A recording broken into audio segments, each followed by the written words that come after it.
All right, guys, we're back here on Shattered Darkness. This is episode number 54, and I'm joined by my co-host, Elliot Osteries. How are you? I'm good. Good. New Year's kicking my ass right now. The Chinese what? New The Year. Chinese New Year's kicking your ass? Yeah, emotionally, but I'm doing good. I feel you, man. I had a rough week last week, but things are on the up and up. So, and today, our guest is Devananda Vargas. How are you doing? I'm doing great. Thanks for having me. Yeah, absolutely. I met Devananda through our Beyond the Buzz networking group, and she's going to share a little bit about her background, her story, her journey with addiction, and we're just really excited to hear about your journey and your story. And before we get started, a little housekeeping items. I just want to say thank you to Love Shack Mocktail Bar for having us, allowing us to have our studio down in their basement. If you guys are unfamiliar with the Love Shack Mocktail Bar, it is the only mocktail bar in northern Colorado. It's 120 East 4th Street in Loveland, and it's an amazing space. It's about 5,000 square feet. They have food, they have coffee, they have really creative, tasty mocktails. The space is massive, so if you want to do an event, things like that, you could do it. An event here. Han Casera or Elliot Ostrus are the ones you want to talk to about that. But it's just an amazing space for sobriety, and it's a safe space. You can come, you can be honest, be vulnerable, and they're just doing a lot of fun things, comedy shows, DJs. So check out their website, and don't miss their events. So thank you so much to the Love Shack Mocktail Bar for allowing us to be here and shooting our podcast down here. So with that. Is there anything else you can think of that I missed? I don't think so. I guess I'll just add into the shout out to Love Shack. I went up to Fort Collins yesterday, went to a martini bar that had mocktails. Okay. And was it Elliot's? Yeah. I was trying not to name. It was funny. I walked in and my friend was like it was her birthday party. Okay. And she was telling her other friends who don't know me.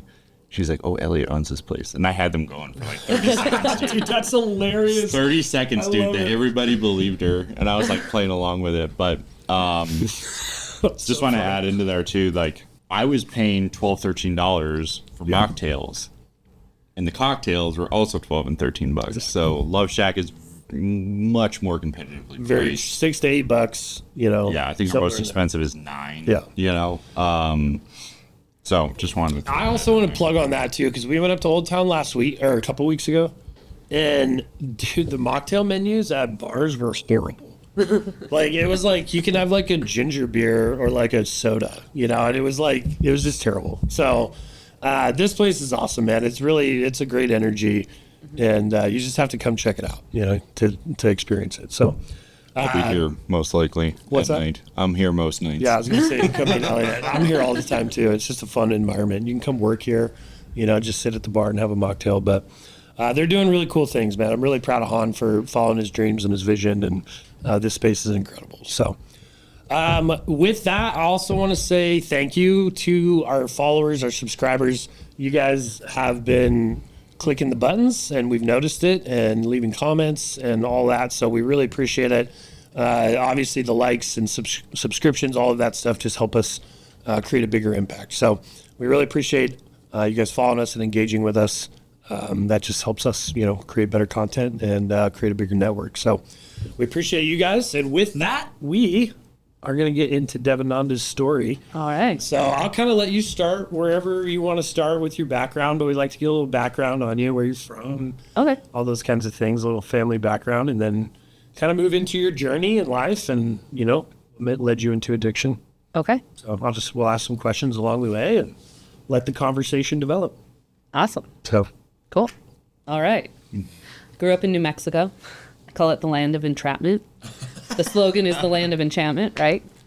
It's got the sticky energy that, like, every time I'm there, it's really hard to leave. Like, I don't want to stay, but it's, like, got its hooks in me. what do you think it is? Is like home or? I don't consider it home, and I really haven't, but it's like this, I am the light, right? And it's like, no, stay. We want to feed off of you. We need more light here. Gotcha. Yeah. Okay. I grew up in a addictive household. So my parents were both alcoholics and were struggling with money and gambling addiction and stuff like that. It wasn't like physically violent or anything. It was just mentally, emotionally violent. It was volatile. So there's just constant chaos in the house. Yeah. And And so I have a whole poem that I wrote about chimichanga being my first lover, because I grew up in New Mexico, right? And it's like hot. And my mom fed me this chimichanga that had green chili that was for the adults. Yeah. Super hot. Yeah. And so I got to eat chocolate ice cream for dessert. So aside from, like, we're on this call or on this podcast and I'm going to get into alcohol, but like my first addiction is actually food. And it's something I totally still struggle with, right? Because you have to have food to survive. I mean, I guess you could mostly survive off of water. But the alcohol thing came later. So the food came first. And I felt like I was like building this wall around my heart with these tortillas. Like tortillas are my thing. Like, I don't know if you've had tortillas heated on a gas grill, on the gas top, right? And put some butter on it, maybe some cinnamon sugar. It's like a whole thing. Yeah. And so I'd be like, okay, 1 of those. And I'd be like, okay, 2 of those. And then 3. So I like see it as I built this wall around my heart because the house was so chaotic in order to protect myself.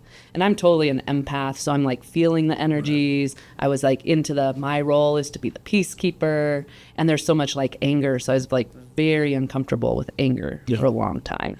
Hey guys, I just wanted to take a quick minute to cut out from our conversation and say, Elliot and I have noticed that about 75% of you guys that are listening to our content and engaging with us have not actually subscribed to the channel on YouTube. So right now, I would love it if you guys could just stop what you're doing, go click that subscribe button, all the follow buttons on social media.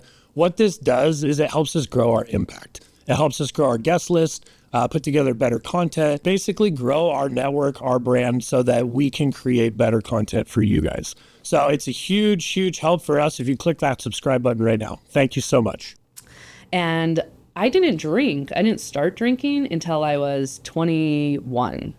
And when I started drinking, it was because I felt like, oh, there's no pressure for me to drink. I can hang out with people who are partying.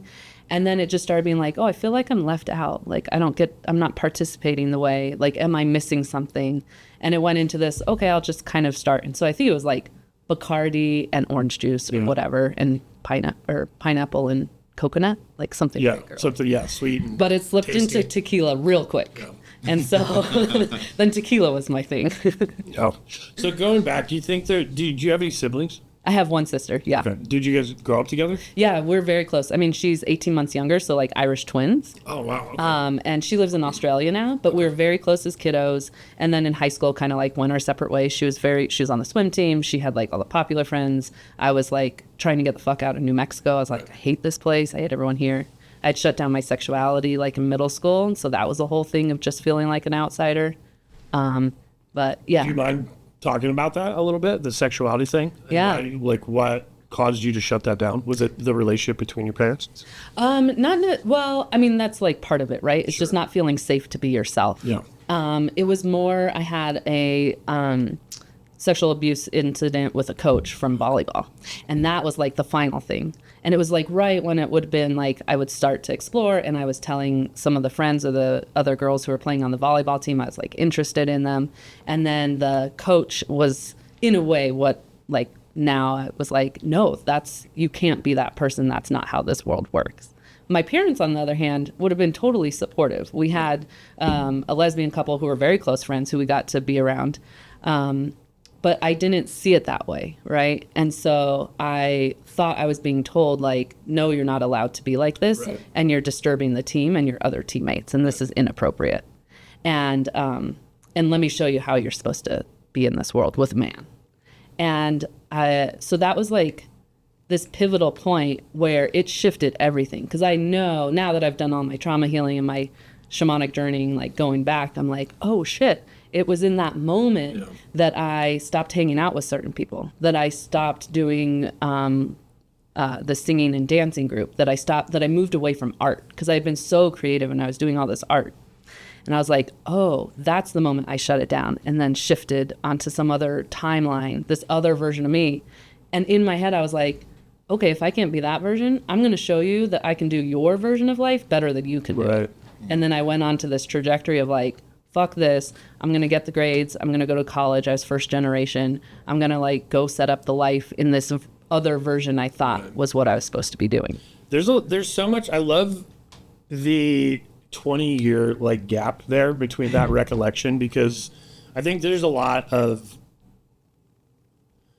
I don't know. I was talking about this yesterday, but it's self-reflection, right? And it's going inside and being like, okay, what's going on in here? And I really feel like from a general standpoint, as a society, we struggle with that, you know? And I feel like that's why things continue to get worse as a society, because we continue to just point the finger, right? But I love this because it's like it highlights that opportunity to go back into your life and look at it, right, from a different lens, you know, and really understand kind of actually who you are. You know what I mean? And at what point in life somebody pivoted that path, you know? Yeah, and once you see it, it's wild. It's crazy, right? Because then you start mapping it to all these other points that you also, because once you can see the self-abandonment, then you can see like, oh, and then I did it here. Oh, and then I made that choice there. And this is exactly how you heal trauma. Yeah. Right? Exactly. Because people are always asking me, like, I don't understand why you have to go back and talk about it. Right. You know, I don't understand. But it's like, dude, you got to rip the wound open, man. Like it's infected, you know? Yeah. So you got to rip it back open and clean it out. Yeah, it's like the snake medicine people, right? Like you get bit by a snake, but the antidote to that is the venom from the snake. Yes, exactly. It's just like what we do with, you know, not to talk up the medical industry too much because that's maybe questionable, but like in any when you get a shot of something, like there's a small dose of it in order to build up this tolerance or an immunity. Yeah, exactly. So I really want to highlight that, right? Because I feel like you just were able to verbalize that very well. You know, and it's hard kind of to talk about that, and you know it's different, right? For each person. I think on a high level the structure is the same, right? But that journey is going to be so different. Oh yeah, and I can talk about it with like clarity right now, but like as you're working through it, it's so confusing. Oh, it's like messy and it feels vulnerable and terrible, and it's like you're still having that recognition or that resonance with that emotion that you've been suppressing for so long, and so it comes up in like different ways. And it's crazy how that defense mechanism gets programmed into your subconscious. My gosh. You know, and how you just start to operate your life that way. You know, and it blows my mind when you're able to uncover those subconscious habits. You know, and that's like my wife and I have been going through some of those kinds of things and going back, you know, and looking back and finding trends and looking. Wild, man. And how much healing can come from all of that. Yeah, patterning, right? Like if it's a pattern, then you break the pattern, make a difference. But you also have to take responsibility. Exactly. So like first it's awareness and it's recognition, it's honoring it, it's grieving, because like a lot of the trauma work or just any of this or even life work, like everything that's going on is so much grief, like, and we're not taught to grieve, or maybe we're not given a space to grieve, because within the grief is not only what happened, but the potential of what could have happened and what didn't happen and what you wanted to happen. And then it's like, okay, so how do you collapse all of that into this moment and be like, okay, in this moment all of that is fulfilled. And so we begin again, like that beginner's mindset. This is why I love talking to you, because you have such a great grasp on just that, like that recovery journey, you know, and like really what that led. This is something too that I think you brought this up, like addiction could be applied to so many, like really anything, you know? And so that's what I'm trying to tie this together, right? I'm trying to bring in like alcohol addiction and drug addiction is so up front because we burn the fucking world down. You know what I mean? And it causes so many problems and chaos inside of us. But like food, you know, like those things are looked at socially, they're socially okay, you know, and it's like, but that's an addiction. Your phone is an addiction, you know, and it's the same kind, like you're distracting yourself from what's going on in your heart. Yeah. You know? It's that, all that separation, and it's like, it's on a personal level, it's on a familial level, it's on a community, societal, collective, like it just goes out from there, right? It's on every single level. And so I think one of the things on the healing journey that happens is you're like, oh, I cleared that. It's cleared, whatever. And you come back to it and you're like, what the fuck? And you're like, oh, right, it lives in a different space. So yeah, I cleared it within myself. Now I'm clear about it. Oh, but I'm not clear with it within my family. Oh, I'm not clear in it within the community, within the collective. And then also you could go into bodies like, okay, mentally I cleared it. Emotionally, did I clear it? Energetically, did I clear it? Physically, does it live in my body somewhere? And so like, we think that it's going to be this quick, like, oh, okay, I know I'm addicted, done. I just do the steps, la, la, la. And it's like, yeah, but actually you're going to keep coming back. And in spirituality, sometimes they're like, oh, these are tests. But it's not really a test. It's just like okay, now look at it from this perspective Right. and what needs to be known. And that's exactly what I was going to say, right? Your perception is your reality. Yeah. Period. At the end of the day, like whatever you're focusing on is going to come to your reality. Yeah. And what happens when you're doing those things and you're not communicating on a deep level is you're creating stories. Yes. Right. And this is something that we were learning through marriage counseling. Like the story in my head is X, right? So, and it's like and that story is created by our perceptions, right? And by our experiences, right? And so it's like, that's why it's important to be honest, right? Because when you're dishonest with yourself, Yeah. you're going to be dishonest with everybody around you. Yeah. And a lot of times we don't even know we're doing it. Oh, yeah, because there's vulnerability in honesty, right? Because then you have to be open. Well, first of all, you have to be connected to yourself to know the truth. And a lot of times we know it, we hear it as another voice in our head, and then we get in front of somebody and we're like, and then the walls go up, right? The tortillas all of a sudden are like, Yeah. nope, like I cannot see through this. I just really like that, your perspective, right? Because it's vulnerable, but it's also like you've experienced like real healing and freedom in those kinds of things. Yeah. So let's go back into your story. So you're 21. Obviously, things turned to tequila pretty quickly. Was that your drink of choice? That was like and I was like known for the margaritas that I make and mezcal and everything. Okay. I mean, I was never a beer person. Beer was my ex hetero partner drank beer. That was like a big thing. I mean, it was like, when microbreweries were kind of up and coming in Colorado. It was like a thing. And so you had the bottles to like prove like, and the Like the growlers. the growlers and everything. Yeah. totally, And like, man. we had enough of them to like build furniture out of it. Like, it's so insane, right? And then that delved into like, okay, who we're around. It was like, okay, so now we're exploring wine because that's sophisticated. And Right, we're right. going to go on the wine tours and we're going to go to wine dinners, pairings and stuff, right? And that's okay. That's not. And then you go to and then got into scotch and whiskey. And so then we traveled to Ireland and Scotland. And then your life all of a sudden revolves around alcohol in all these little micro ways, right? Like, how do we... Like, okay, we're going to have a dinner party. We're going to go to somebody's house. What are we bringing to drink? And it becomes like this emotional support thing.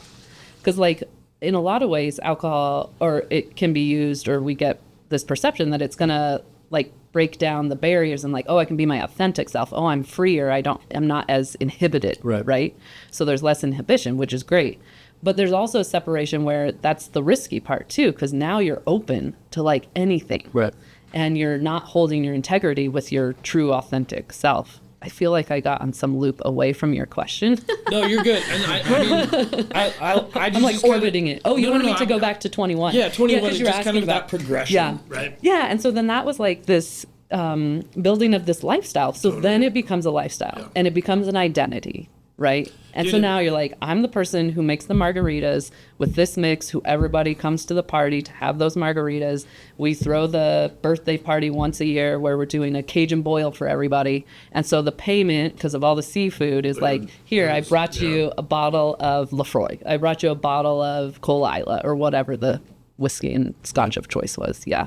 But yeah, just it absorbs you because you become it and it becomes you. It's so crazy to think about that, man. Like, I think about that now, and you're so right. I'm thinking about our honeymoon. We went to Italy for 2 weeks, and that's all I wanted to do is like drink my way through Italy. Yeah. Right. Yeah, and my wife's like, well, let's go do this and let's go do that. And I'm like, let's go get fucked up. And so I think about that, and that's like, we like almost want to redo that trip, because I just missed so many things. And being in Italy for the first time, like, I don't know, it's crazy. So it's really interesting. That. Yeah.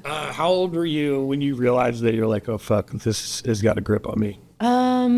Oh gosh, probably around 28 or 29. Okay. Because what I noticed was, I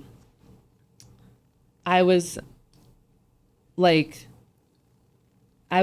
going harder in at every event. Like it was like I couldn't handle being socially around people without it. And so I was leaning on it even more. And I don't know, now that you're asking me, I'm like, wow, do I have a defining moment? Like, I know the moment when I chose not to drink anymore, and I kind of know what led up to that. But in that moment, it was a starting awareness. Oh, because I had a grandfather who passed, and I was like responsible for him at the end of his life. And when he passed, it was like freeing, but it sent me into this free fall. And it sent me into what now I would call a dark night of the soul. But at the time, I thought it was depression, right? And it was like dark. And I was like, what is happening? And so I had started meditating I was doing yoga before. Yoga came to me in like high school, but I started meditating and I just heard this very clear voice. I was using the Headspace app, if you're familiar with that. Yeah. Very much familiar with that.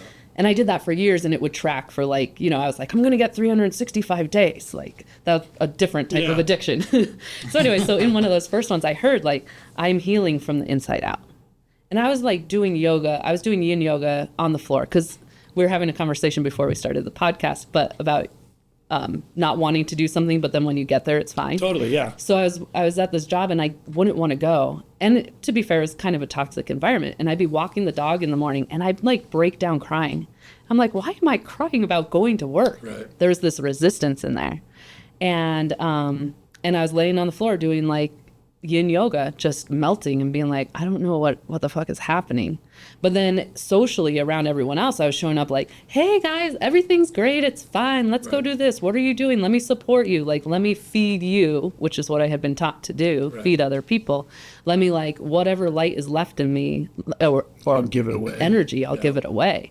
And so then the alcohol was helping me show up in that way and mask the pain that I was actually in, right? Gosh, The pain that I was personally experiencing. And And why? And let's talk about that pain too. Like, why? What caused you to not express it? Did you not understand it? Was it, probably. Yeah. Absolutely. Right. Were you afraid of it? You know what I mean? Because that's like going through those things. People always look at me like, "You actually said that?" I'm like, "Yeah." Like, why wouldn't I have said that? It's the truth. And people are. It blows my mind that people are like, "I don't know if I'd say that." And I'm like. That's just beating around the bush to me. So I mean, I can. So two things. Yes, I resonate with that so much because I have clarity, right? And I can be very direct. Yeah. And as a woman, and it's interesting sitting across from two guys. I'm like, well, and two, I'm gonna project white guys, relatively very white. white presenting, right? So there's a privilege there also. But then as a woman, you're also like, there's this inherited, whether it comes directly from your family or not, like you are in service to, and you're trained from a very young age that you're a caregiver, right? And so like you're taught to sacrifice for others and I don't discount that. I think men are taught in different ways, right? And to shut down and ignore, not say things, and which emotions are appropriate and are not appropriate. So was there awareness? I don't know. That's what your original question just kind is. of like why, what caused you to not go into that pain? Yeah. And understand it. The perceived discomfort of it. Like I was like, I don't know what that is. I don't want to touch it. And yet it was, I was being touched by it constantly. And that's why I was trying to numb to it. Yeah. Right. Yeah. And just dude, your awareness is amazing, and it's like, it's so true. Cause in these, I've had very much similar clarifying moments, Yeah. And I'm only 2 years out of this, right? So they still come to me from time to time. So it's just really interesting to hear your perspective on that. Yeah. how did you get more comfortable diving into that? Was that with the therapy, and what was the mechanism, I guess, within trauma therapy? Because that's such like a broad thing. There's so many different things within that. So I never did I didn't do therapy like with a therapist. It became a spiritual journey to me. Sure. So I had the yoga background. Then I started doing meditation. Then I got connected with a group who would go to a yoga ashram once a year, twice a year for a retreat. And that blew my mind open because then I saw a community of people living in devotion to this lifestyle where you don't drink and you don't, it's a cult in a way, right? Well, and it's very healthy and holistic, right? I mean, I'm assuming. Yeah, and they're holding the vibration of energy, and they're eating vegetarian, and they're, doing yoga 3 times a day, and they're meditating for hours and so that was a whole introduction into this other realm. So was that kind of a culture shock for you? No, it felt very natural. Okay. Yeah, I think because I already knew the background. The background, yeah. And so I'll go back a little bit. My name is Devananda. It means bliss of the heavens in Hindu. That is my birth name, not a guru given name, unless you consider my dad the original guru. So okay. I'm named for his spiritual teacher, who was very much into combining Catholicism, interestingly, with Eastern philosophy. Really? And he was kind of a rebel in the Catholic Church back in the day. His name is Father B. Griffiths. Okay. And so that's already when you name a child, they inherit some sort of, and to be fair, that my dad was like, I believe that that's your path, right? Like, who knows? He wasn't stuck on what that looks like. Right. And he had walked his journey. And, okay, so anyway, so to speak to therapy, so what it turned into is it went from meditation, which significantly changed everything, to going to yoga ashram, where it was like, oh, it's a lifestyle thing in a different way. And I was like, okay, I want to do my yoga teacher training. Well, I did yoga teacher training. That turned into, let me do additional credits around trauma yoga, like yoga with trauma. Now I'm forgetting the name of it. Anyways, with a trauma lens, right? So that you're softer on the body, so that you're kinder to the body, and you're like more supportive. And then that went into like, this is going to jump timelines on all sorts of different directions, but that went into Kundalini yoga, which it's known to be dangerous, to cause psychological breaks and stuff like that. But the thing about it, like Yogi Bhajan, he's kind of genius. Like, you're doing chanting, you're doing dynamic movement, and you're doing like holotropic breathing, basically. So you're over-oxygenating the blood, which is super healing, because your voice is the most healing sound in this universe. So chanting or humming or singing, and then the vibrating of it, right? So then that broke me open in a new way. And this is all before I'm really looking at any particular thing. That led into consciousness work, which was, we were like literally clearing energy, emotions out of your energetic body with magnets. I mean, you just kind of have to like believe these things. Yeah, totally. Yeah. That went into journaling, which was like, you journal with your right hand, like flow of consciousness. And then you journal with your left. Well, I'm right dominant, so whatever. So you journal with your dominant hand. Then you journal with your non-dominant hand. Do you know how hard that freaking is? I spent a month practicing the alphabet just to get there in order to even write a word, but it slows your mind down. And the concept is, okay, the right side is your consciousness, and the left side, if this is your, is your unconscious, and what comes out. And because your conscious is still going to try and run it. That is really interesting. It's going to try and run that hand, and and you're like, I can't write fast enough with this hand. Dude, I have a question for you. Yeah. So I'm going through this thing in my life, and it's in like alignment with this, but like, so when I was 26, I lost the use of my dominant hand. Whoa. And I had to learn how to do everything left-handed. Yeah. And I guess my question in there is like, what happens in the brain? Like, because it was obviously a very traumatic incident that caused that. But I had to relearn how to do things left-handed. Yeah, so I mean, it just maps things in your brain differently, right? And the brain, we know about neuroplasticity, and that's how you can recover, right? You build new pathways by creating new habits that create a new identity, right?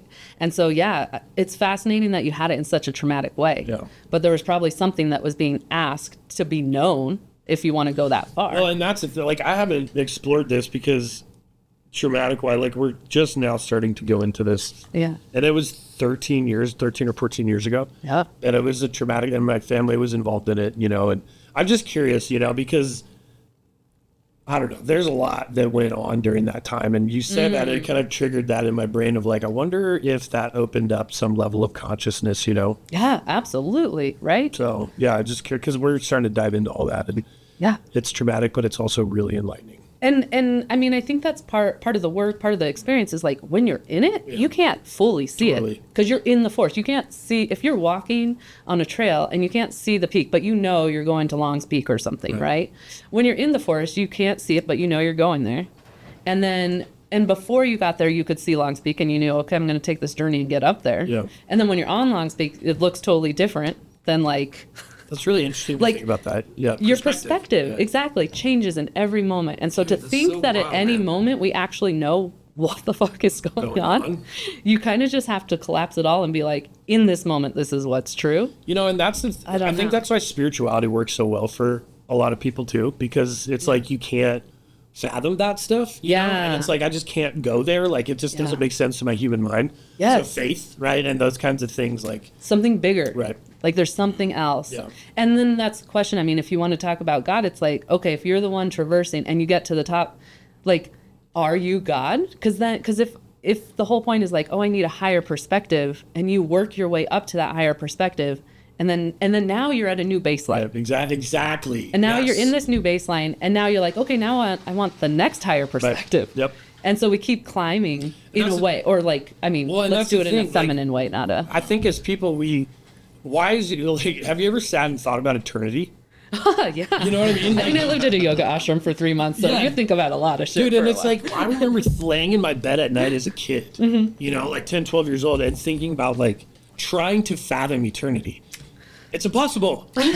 You know, it's just, we're not wired that way. There has to be an end and a beginning and an end, right? So my point in all of that is we have this idea in our mind that it's like, once we get to this level, everything's going to be fine. Right. You know, once I can just get here, I can ignore everything else that's going on in my life. Yeah. And if I get here, everything's going to be fine. Yeah. And it's like, nah, dude, like when you get there, not true. Yeah. it's just a new baseline. Yeah. Right. Well, and I think, or I don't know about you, this is something that I just went through like in the last month is I had this dragon that I'm like, I'm going to kill the dragon. Why can't I kill this fucking dragon? This thing that like exists in my life that I feel like is, and I was, and it came to me and it was like, you're not supposed to kill the dragon. And you could alliterate that to ego or whatever you want to call it. Like, actually, it wants to live. It's supposed to live. But don't let it live in you. It needs to live in a different way.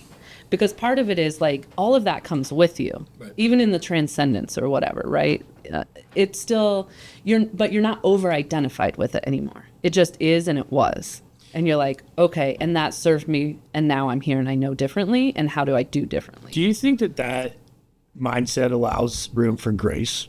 Like self-grace, right? Oh my God. Because I've gone to that place too, where it's like, I had to admit that I was chasing limelight by doing these kinds of things, right? Like I had to admit that those things are in my heart, right? Like I want people to notice me. I want, like, what is that, right? So it's like I had, but if you look at those things societally, like those are things that you're not gonna, people like probably are gonna admit, right? It's very selfish, it's very egotistical, you know. But if you don't identify them, how are you supposed to like work with it or through it or around it or use it for a positive kind of deal, right? You have to identify the thing and then say it, right? And that was something for me. It was like, I just had to and admit it to other people, you know, like, hey, I just want to admit this because I don't want this to take over what we're creating.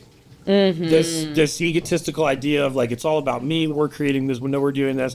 No, dude, it's our source. Like for me, it's God. Yeah. Right? It's, I'm connected to my higher power and that's flowing through me. Yeah. Right. It's not me. I'm a vessel for the energy that's flowing through. Yeah. You know, and so it's like, you can't take credit for it. Right. But you have to admit those things, good or bad. Yeah. You know? And it's like, and it's identifying it, right? It's not accepting it. It's just identifying it and working with it, through it, around it, whatever that looks like, you know? Yeah, naming it and claiming it. Right. And then that way, when you invite others in, then you can say, okay, when it's not in an integrity or alignment, right. you can help recalibrate me. You can be like, hey, like, no, like I think of what's the, sorry, you have them here, the arcades. What are they called? Oh, pinball. Yeah, right. yeah. Like, you know, like people in your life are like, wait, no. Yeah. Or God or whoever, like you get these messages. Well, and what's your responsibility in that as the individual? Right? What is your responsibility? Yeah. So I think, well, two things. One, it's your work to be clear on yourself. Yeah. And so like naming it, like you said, then claiming it, which is stepping into the identity of it, and then sharing it with others with the knowledge that when we bring it to other people, now we're co-collaborating, which means our truth is no longer the only truth. Right. Now we're creating something together, which means we are open to alternative perspectives and suggestions that, okay, this is what I know to be true, but you might actually, everybody brings knowledge. You bring something that I don't possibly know because your perspective is different or you have an experience that is different. And so you can actually help me make my idea better. Like if we stop with the scarcity thing and we just go all in together, then it's like more expansive in that sense. You know, and I think and you're absolutely right, like that path. And what I'm realizing too is like it all starts too with acceptance from that individual, right? And, like you have to be willing to accept, honestly, negative input. Yeah. You know, and be like, oh, shit, okay, you're right. Like, perception is real. Like, you know, and not take offense to that, right? But be like, gosh, I have people in my life that are actually speaking truth into my life, you know, and it's my responsibility to say, yeah, okay, you're right. So I think that's interesting because when you come from a place where you're afraid of criticism, right, or you're like hesitant towards it, you have to have that sovereignty that actually, and you might need to do this perspective shift that like this person is attempting to help me. Right. right? And if they aren't, if there is actually a negative, then that's a different conversation. And that's and honestly, in my opinion, that's like the most extreme form of humility. Yeah. You know, is to just sit in front of somebody and be like, yeah, you're right. Like I did fuck up. And accept it. And be like, you know what? Yeah. And I'm sorry. Yeah. You know, here's what I'm going to do to try to not do that again. Yeah, right? but without the action, right? That's where it gets toxic, is like, oh, I'm sorry, and here's what I'm going to do, and then it never happens. And then it never happens, right? Yeah. But that's the thing, is like with my wife, right? It's like, okay, this is what I'm going to do. Like, I have to go fucking do that now. Yeah. And it's like, I've set that up with her. It's like, if I don't follow through on this, you need to challenge me on that. And so then when you're doing the internal work, that's the hardest part, because who is holding you accountable? Exactly. And then you can get into this toxic, like, self-shaming, right? Oh, and so it's gaslighting and all of these kinds of fucked up things. Oh, yeah, fawning. Yeah. I fawn, like, that was one of my big things. I was like, oh, I just fawn to everybody. I'm like, yeah, okay. Like, moving too quickly towards, yes, I just agree with you. Yeah. Because it's easier, or it's not that I don't disagree with you anyways to begin with, but, like, did I need to move that fast into it? Or can I, like, have my own opinion, have my own ideas, and, like, yeah, how to slow down. Like, I feel the energy in this room right now. I'm like, oh, it's like, Yeah. wow. Because again, that intensity of being alive, like, if you believe in this, we're just all sentient beings and we're just constantly receiving. Dude. Like, whoa, like, it is intense to be alive. Are you alive? See, and that's the You're thing, like, I think I'll take a drink because I'm a little too alive. Right. I want to feel alive in that way. That is the coolest way that I've heard anybody describe that. Because that's like, and I feel like there's people that are totally fine being on that, like, flat line. You know what I mean? And that's the ones that they're not going to struggle with addiction, right? They're not going to make extreme choices, which is great, right? The world definitely needs people like that, you know? But that's what I'm realizing, dude, with, like, you actually said this, and it's stuck with me, is that we see the world so widely and vividly, you know? And I'm like, dude, that's the best way to describe how, and it is, you literally see everything, but you don't only see it, you fucking feel it. Yeah. Right? And then it's so vivid and so real that it's mind-blowing to me that other people don't key in on it. Right. Well, and I think we have so many things in society trying to distract us from it, right? You from that, blocking you, like creating, constantly reinforcing that separation. Because, if you're going to touch into everything, I mean, if you want to talk about, like, esoteric fifth dimension, okay, let's go to the fifth dimension. Right. What does it mean? Okay, well, you are going to feel into shit beyond what you can see and hear, right? And you're going to learn to be comfortable, almost more comfortable, living consciously in with the unseen and unknown than you are with the seen and known, right? See, yes, so totally. if this is 3D reality, I'm so attached to this coffee or this table or this microphone or you and the shape and the form that you take. Oh my God, I'm so in love with how you look, right? So in love with this place, this earth, whatever it's going to be. Your possessions. Okay, so now you want to live consciously, multidimensionally. You have to dissolve all of that and be like, regardless of what form it takes, it carries an energy. And is this addictive coffee energetically in resonance with me? Or is it feeding me in some way that's not serving me? And so you dissolve that, and now you're like, okay, now I'm feeling into the energetic level of what it means to be alive and expanding that in this, like, it's beyond, it is, what do you see? What do you hear? What do you feel? What do you know? What are you tasting? What are you touching? And then you're like, whoa, I just am being stimulated constantly, overstimulated, understimulated. And like, it's so true, you know, and that's like, when I struggle with things in my marriage with my wife, it's that, you know, and it's always like, I've always described it as like, I'm like, I just feel like I'm on an island in this marriage, you know, like I'm just out here by myself, like fighting these spiritual, emotional battles, right? Like where you're just not engaged with me on that level at all. But dude, for the longest time, I didn't realize it, you know what I mean? And I didn't know what that thing was, right? Active addiction, all of those kinds of things. So and then you identify it, right? And it's just like, and all of a sudden, I'm like, after almost 9 years of marriage, I'm like, I'm fucking miserable. You know, like I'm finally seeing the writing on the wall here, and I'm not okay with this. You know, and so then it was going into that energetic, right? Like this is what's in real, like this is what happened. This is what's going on. That's one perspective of all of it. You know, the world is going to tell us that we need to react this way, and society is going to say that you need to react this way because of this. And it's like, what do you want? Right. What's in your heart? Yeah, because I think the question is like we're always comparing. So we're like, if our marriage doesn't look like that, then we're doing it wrong. But energetically, if we are in symbiosis, if we're comfortable or in relationship in any way, and it doesn't look like what everyone else is doing, then trust that. Because if it's feeding you and it feels good, and you're able to contain it and grow it, I don't know, like you just kind of got to, but that's same on the individual level, finding your sovereignty. Right. Because part of the drinking thing is finding your sovereignty, right? Is like our society, it is so heavily focused on alcohol in so many different ways.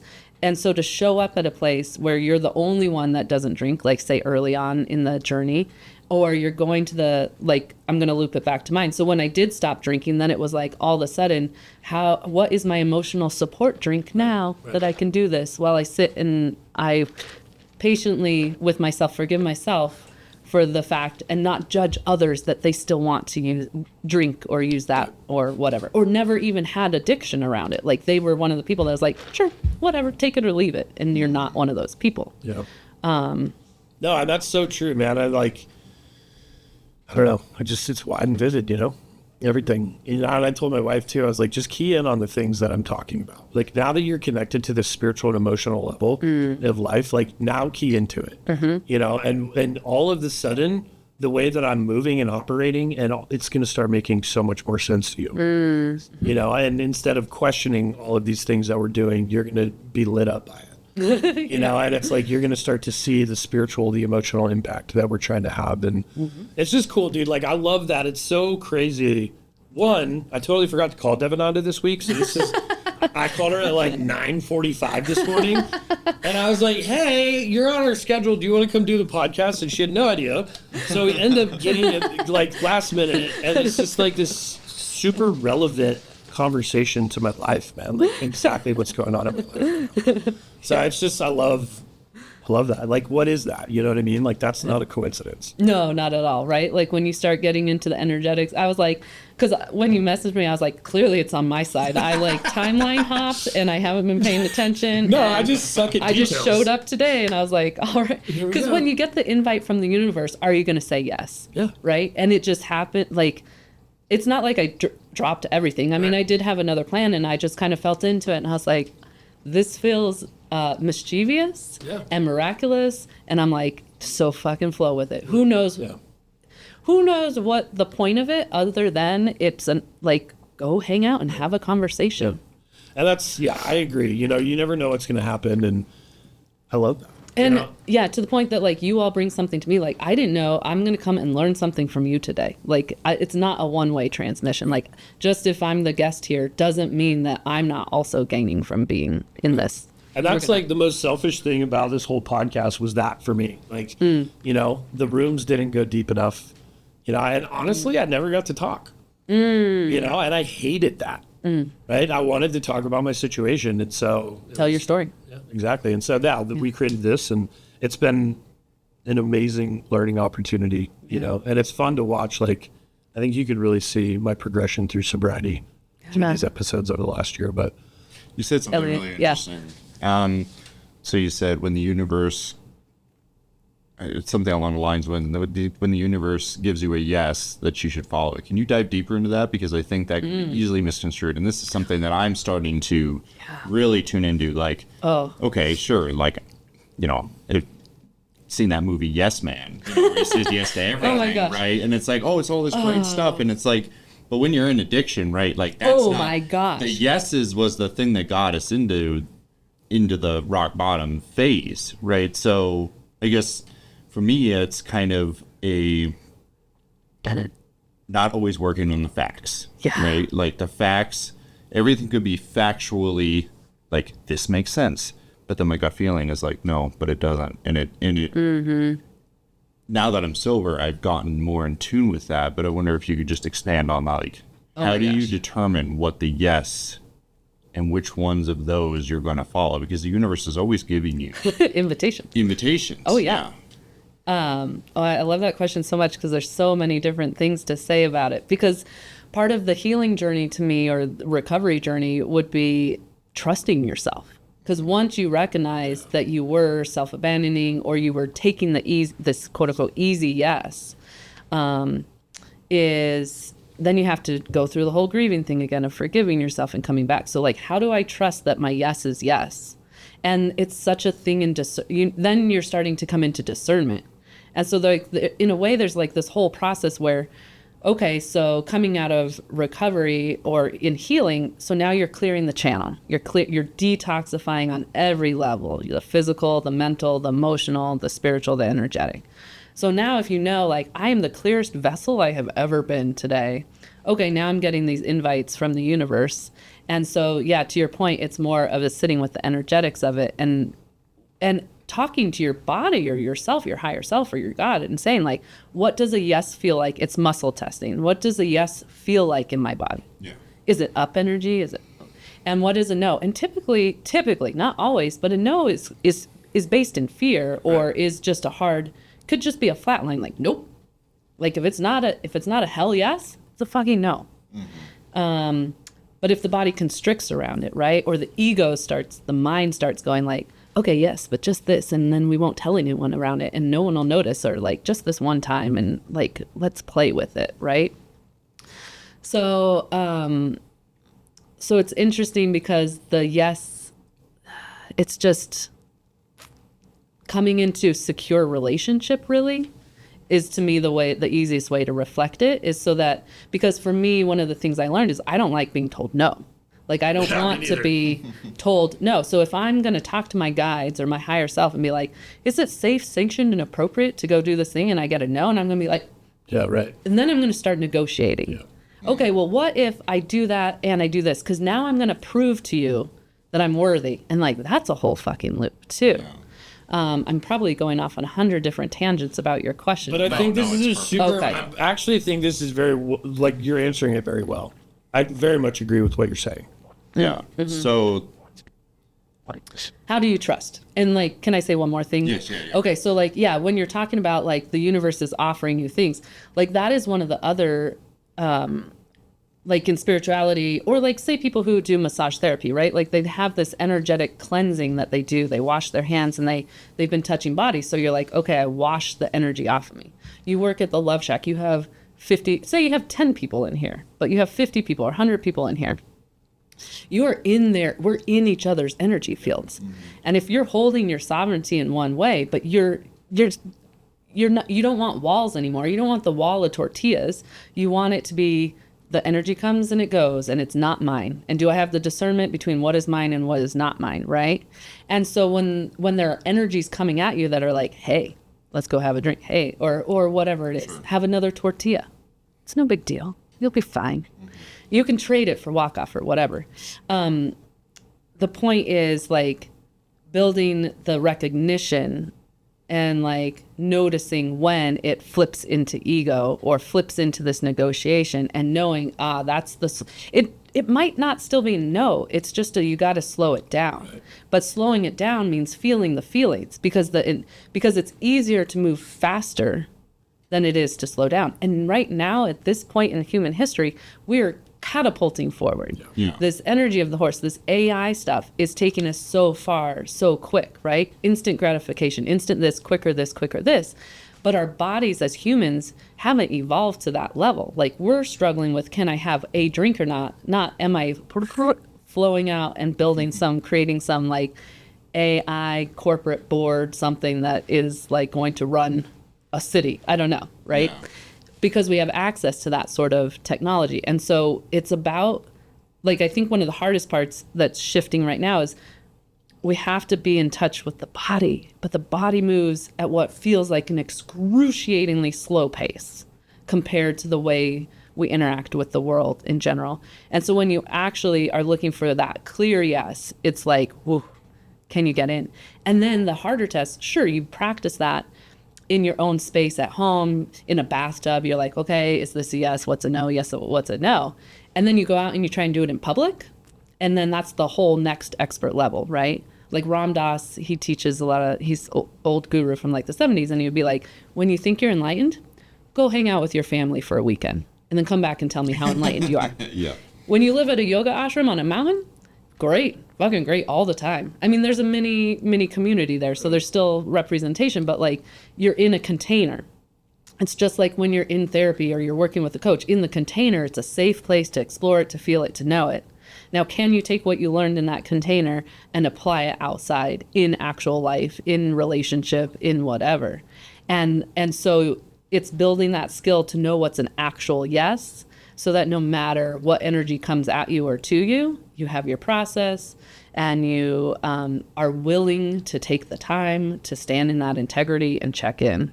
But that can be painful because not everyone is doing this work. And so they have different expectations of how quickly you can and what you can do. Yeah. So how do you build that muscle then? Because you said something like, if your body constricts, then it's a no. But everybody has trauma. So how do you, because this is something I'm like dealing with now, it's how do you know when a perceived yes or no and your body constricts to either, versus it just being like old habitual patterns that are stuck in the body because the body keeps the score. So how do you build that muscle of discernment within yourself, essentially learning how to trust trust yourself more? I'm getting much better at it now that I'm sober, and it's I found that the mind is not my friend. The mind is very good at building Legos and driving and editing a podcast and doing these like very like immediacy, like making mocktails upstairs. It's very good at that. Yeah. But things of like more of an energetic nature, it's not good at. Right. It gets me in a lot of trouble internally. Yeah. And I've gotten better at separating the mind from the receiver. Yeah. So you have that space between. Yeah. Yeah. So that space between is called 0 point. Have you heard of this? So it's like the 0 point field. Yeah. Or it depends on the lineage, or it might be called the cosmic egg or whatever. So in the cosmic egg, in the 0 point field, that's where time collapses, time and space. And that's where everything is possible, and everything is healed, and everything is received. And so, yes, you're asking, what is the process? Well, the process is, and you can call it meditation, it just depends on what words you want to use around it, right? But it's taking that time and testing it, right? And so as humans, we often want like external confirmation of this internal process that's going on. So you can, if you believe and you trust, you can say like, okay, show me a red feather or like a purple car or whatever as confirmation. So that's not in the moment getting it, right? But that's a way to play with the confirmation of, okay, I'm feeling or I'm seeing or I'm getting the confirmation I need, and just building that trust that it exists. So when you're doing it internally without necessarily the visual, tactile confirmation of it, it's just sitting and continually, like every day, just making it a practice. And the frustrating thing is the head's going to want to get involved and is going to be like, it's taking too long. What? You're not getting an answer. Yeah. There's nothing here. There's no answer. And so like, can you drop in past that filter that's going on? And so, yeah, you're wanting to drop your energy, you're melting from your mind down. And so some people, like in shamanic journeying, you can just visualize yourself walking down in towards your lower center. And you're working to get it into the belly and into your like sacral chakra, if you're going to use the chakras, and drop down, because that's where your second heart lives, or, you want to drop into the heart space. And even from the heart space, which is the truth of what you actually want, and drop it down. But holding the neutrality of being okay whether the answer is yes or no, that's the 0 point field. But that neutrality means the removal of the ego, and that's the hard part. Right. Yeah. And so like the more you can sit in neutrality without a question, just to know what that stillness feels like, once you know the stillness, then you know whether you're in it or not to get the answer. Dude, that is the most enlightening shit I've ever heard. Thank you. No, I love it. It's just, so my dad just used to tell me, go live in the fear.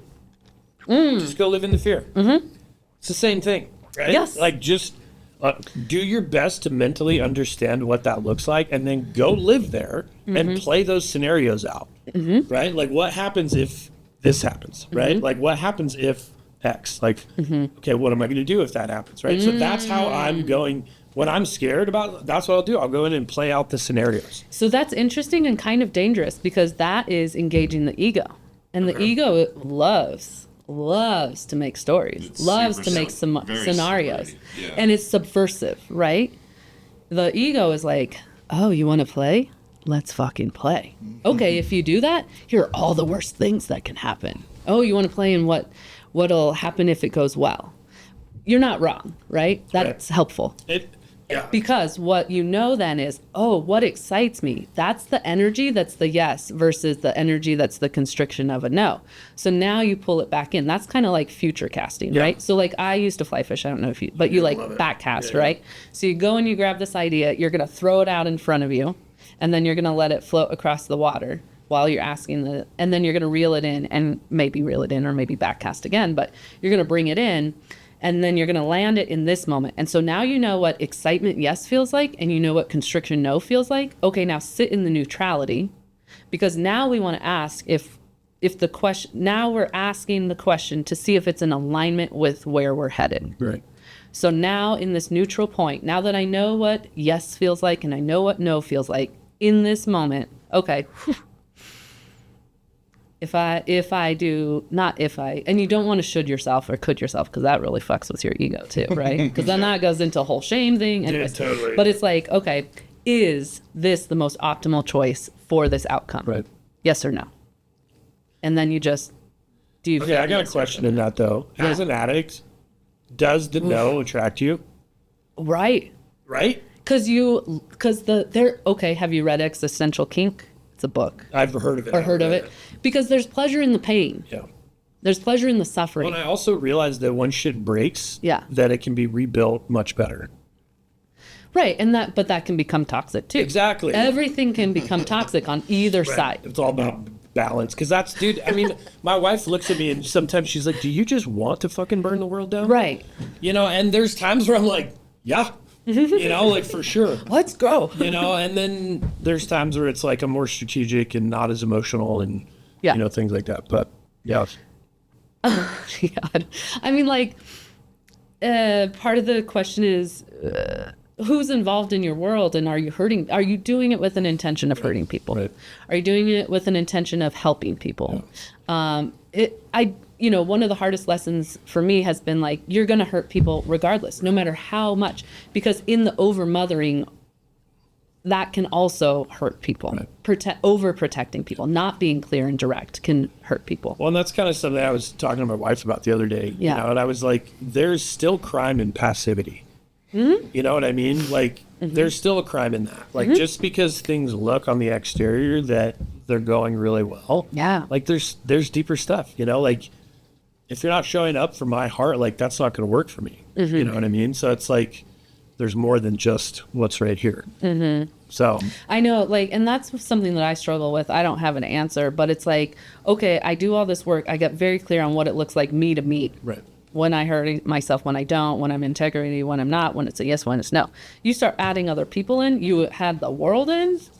Well, I lose it. I'm like, I don't fucking know. I don't get what this collaboration See, and is. this is people look at me like I'm a psycho because I'm brutally honest about the way that I feel. Yeah. It's because of these reasons, right? Because I know that if I'm not in that place in my heart where it's full, and I'm gonna dive into it. I'm gonna once I get to an answer, I'm gonna go farther, and I'm gonna go farther, and I'm gonna go farther, right? And so that's just my personality, and I think it's super overwhelming.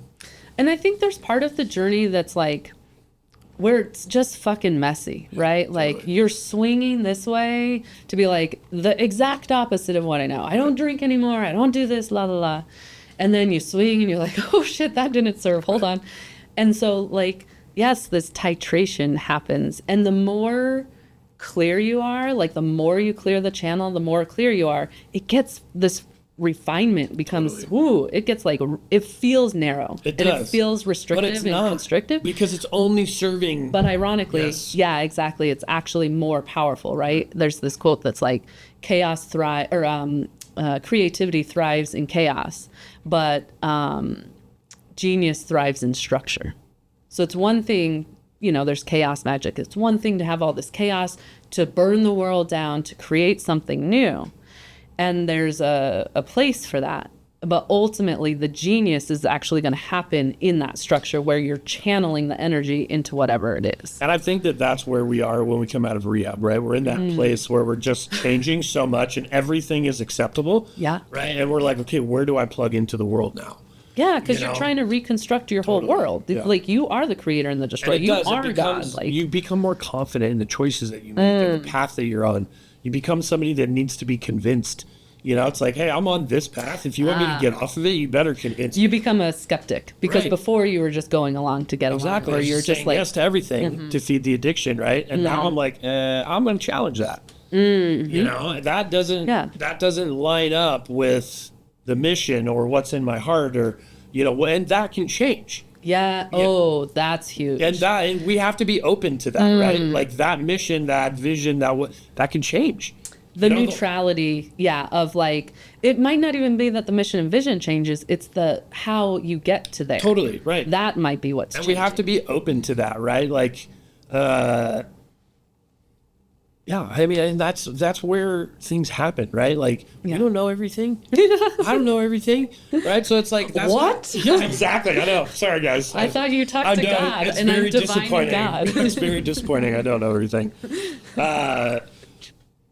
But yeah, dude, it's just, and it blows my mind how, as a society, we just have this mentality that whatever we say is right.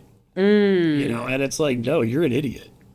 Like, that is so far from the truth. And I love getting on social media, especially around addiction, and just looking at the comments. It's mind-blowing to me how fucking mean people are to each other. Well, because like, interestingly, like, we're moving away from being binary, yes or no, or which this is going to totally fuck up our whole conversation about how do you know a yes or no, because now we're just going to really take it in a different direction. But like, people are so extreme because that's the binary, yes and no. And you need rules in some sense, right? And then it's like, okay, have your rule and then play in the non-binary, which I used to call the gray zone, or like everything's gray, it's not white or black. But I'm like, maybe it's prism. Maybe it's the rainbow instead of it being black. If it's non-binary and it's not black and white, so it can't be gray. So actually we're talking about like, what is a more multi-dimensional rainbowed prism of this look like, which has like infinite colors. And so then that's where you go from, you keep going into the individual. So what is true for me, out to the collective, into the individual, out to the collective. And that's where like power dynamics and stuff come in too, because now you start sharing with people your belief and your understanding from your place of your knowing that is lived truth that you can't deny. So how dare anybody come at you and be like, question you, right? And then if you start attracting followers, you're building a podcast or whatnot, and they're like, okay, I'm drinking this Kool-Aid. Like, yeah, I believe what you're doing.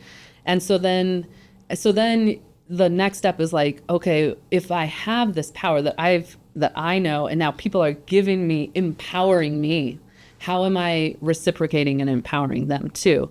Because again, like the yes and no comments serves in one moment in time, but it's not going to serve the whole time, right? Totally. And so I think it's just, again, that slowing down and being like, in this moment, does it serve me, yes or no? And then does it change next time? So to your point real quick, just to circle back to the questions, is sometimes in that moment, that is a no. That no is authentic and that yes is authentic. But you come back to it after you had a little side venture or whatever, and actually it changed because now you have the actual information or the experience you needed for that. That's what I was just going to say. Our experiences are going to have a huge impact on that. Yeah. You know, and that's, yeah. Dude, you just have my wheels turning. Like, I love it. Well, and I also think that this is why spirituality is such a huge part of recovery, right? Because we don't have all the answers. And this is why I love my faith so much, because it's surrender, right? It's a surrender of like, okay, I am imperfect. I'm broken. I'm going to make mistakes. I need something bigger than me to direct my steps, because if I do it, we all know where that's going to lead. Yeah.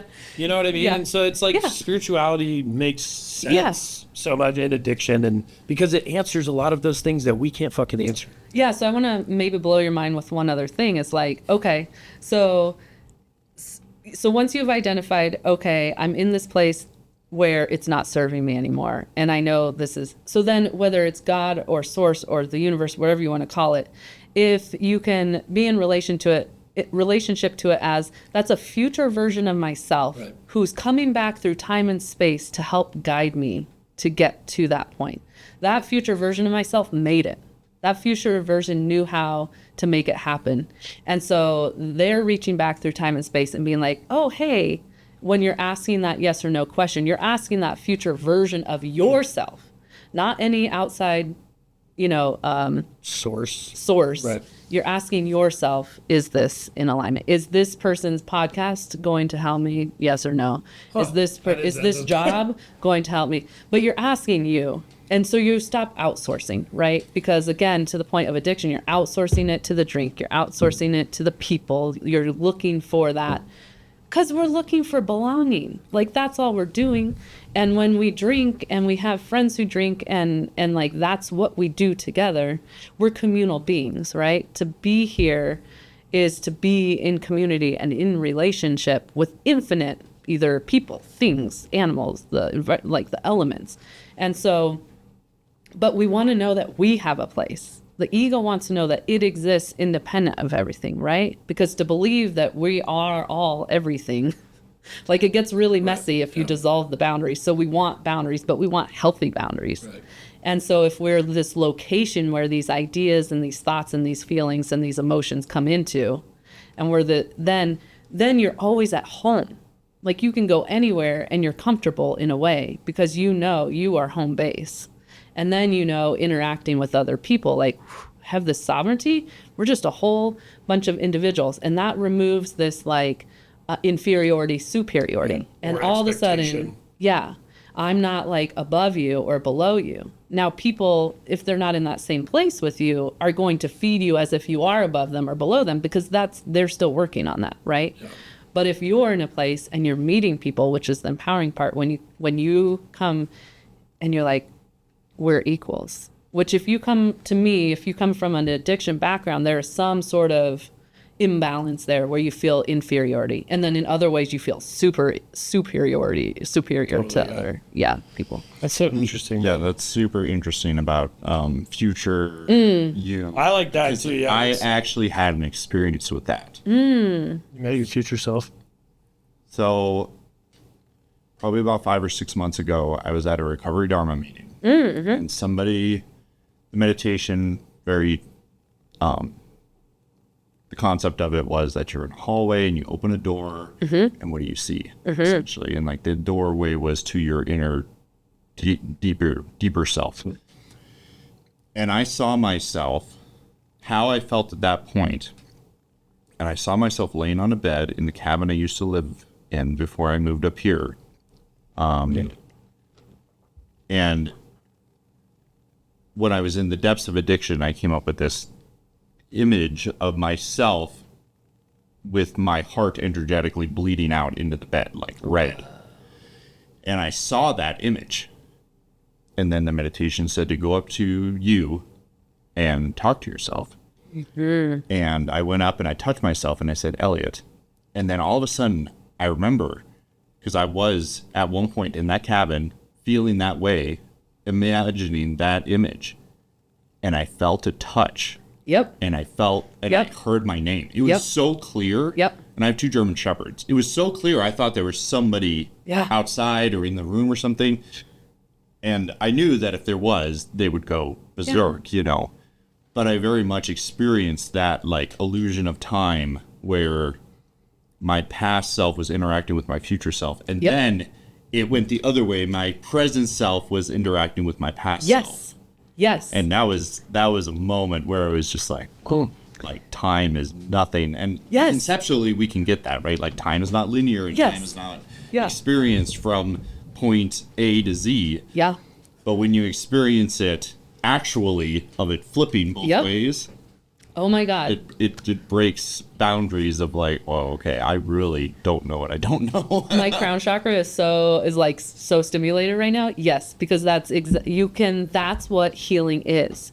You are, in some indigenous cultures, they say like you can heal 7 generations forward and 7 generations back. And yeah, so if we can let go of this construct of time, but the amazing thing that you had that visceral, that experience. Yes, like that can happen. I've had it happen in so many different meditations. And I realize like when I go back in memory, but it changes the outcome, right? By you doing that now in this moment and you went back then, that did shift whatever other timeline you would have gone on if you had kept on the addiction. So it's really weird if you want to start thinking about the multiverse, right? Or string theory. Okay, all of these timelines are happening at the same time. Yeah. And we're just like weaving. And so if you are the incarnate here and something in you is like, I am ascending, I am going all the way, I'm going to my highest and best self, my most authentic, God authentic self, right? Cosmic free citizen. Okay, you're going to start collapsing these timelines of all these other versions of you who lived out in other ways that didn't serve that.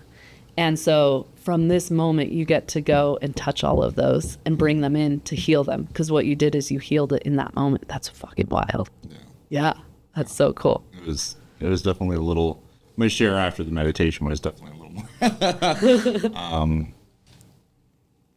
Yeah, it was a really interesting experience. My favorite just conceptual description of time that I've heard was from Conversations with God. Neil Donald Walsh, great book. Has really shaped my belief system. Yeah. Of like, I essentially respect all belief systems at this point because every individual has their own path and they must walk that path. And the worst thing that I can do is interfere with them.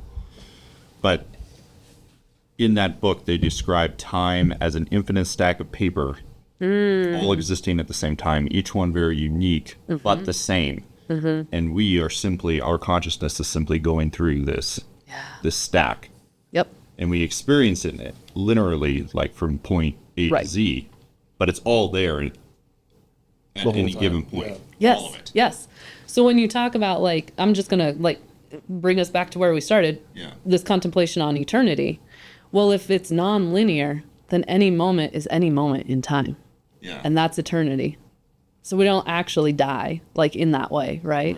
Like every morning we sleep so much, we just wake up. Like that's why I said when I woke up today, I don't know which day I'm on. I've given that up, right? It gets funky. It messes with everything else. But if you just wake up every day and you're like, I might be a completely different person than who I went to bed as last night. Some things are going to carry over. But if I don't purposefully carry over as much as I think I need to, then what does that open up the day for? What opportunities come in? Yeah, but I love that paper thing. Like, ooh. And yeah, so just eternity. Like, it's interesting. You definitely got my wheels turning. That's for sure. This is like a whole nother podcast, I feel like. For the sake of time, though, we should probably wrap this up because it's almost noon. I hope, I'm sure you got everything you need. Yes, this is actually And probably more. Like, please edit it. I don't Reddit or edit much out of them. Okay. So I cut that out, which we forgot to mention. But I don't feel like there was anything. Oh, yeah, we forgot to do that. You know, there's some podcasts now that are going for like 3 or 4 hours. Have you seen those ones? Those are my favorites. The like, I don't know what they're calling. Yeah. So this is something we started doing to wrap up our episodes, but our last guest wrote down a question that we would like you to read and then answer. Okay. And then when we stop, we'll have you write down a question for our next guest. Okay, beautiful. So this is the question? Yeah, so read the one on the bottom. Okay. And then answer it if you would, please. Okay, it says, what's the number one fear you had as you were considering a sober lifestyle?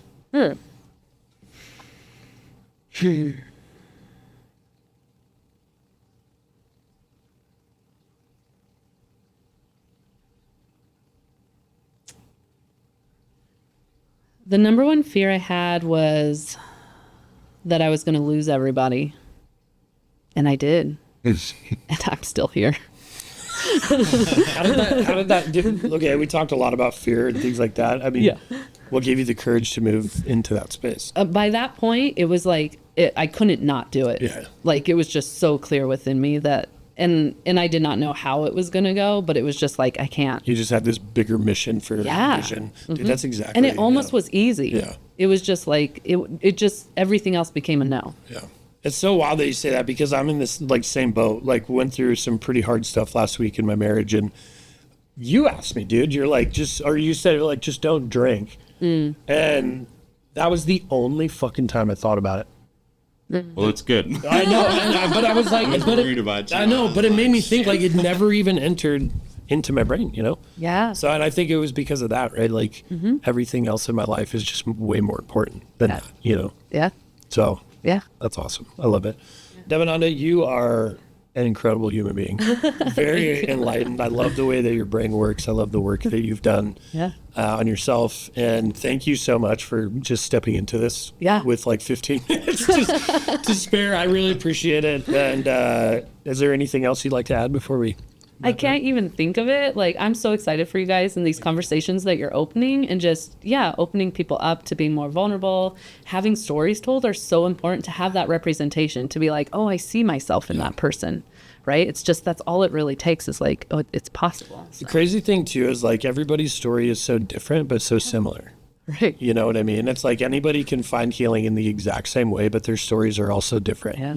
So it's just, you know, you humanize an addiction, right? And then once you start to do that, that's where you find compassion, you know, destigmatize things. So that's really the effort. But thank you so much for your time today. Thank you. I think this has to be probably one of my favorite ones that we've done because, you know, we all of our guests have great things to say, but you kind of blew some doors open that I've been wanting to touch on conceptually.